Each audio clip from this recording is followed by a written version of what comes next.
Hello guys, first time kong gumawa ng video ngayon, so may papakita ko sa inyong mga sisiw. Yung bayo ko dati, yung bayo ko ngayon gustong mag-alaga ng sisiw.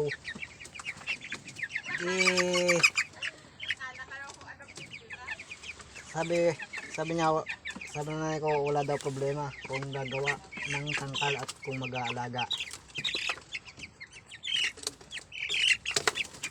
Ito problema lang niya, wala daw ilaw.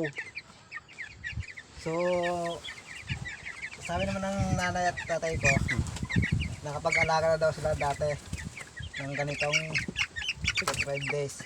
Wala daw problema, gagawa na lang daw ng ilaw. Tingki ito, tingki. Lalagyan lang ng gas.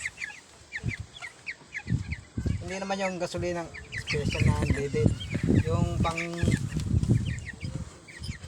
sinauna talaga itong ilaw. Kung mag-aalaga kayo, ganito na lang gawin nyo. Hindi nga ako makapaniwala dati. Pwede pa itong thinking na to sa mga ganitong 45 days.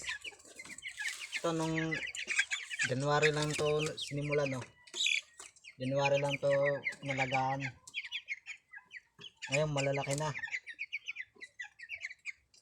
Saka yung painuman ng tubig, lalagyan nyo rin ng bitrasin para hindi sipunin yung mga alaga nyong sisiw na 45 days.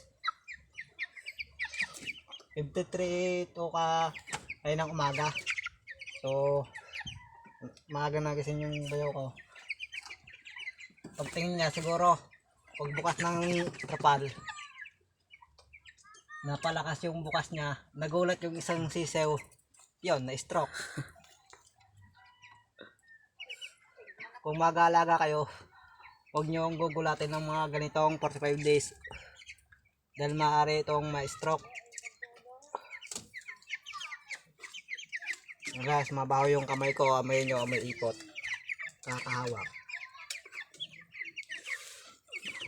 So guys, yun na lang maituro ko sa inyo sa ngayon. Ito pa nga ako at nagpapagaling pa.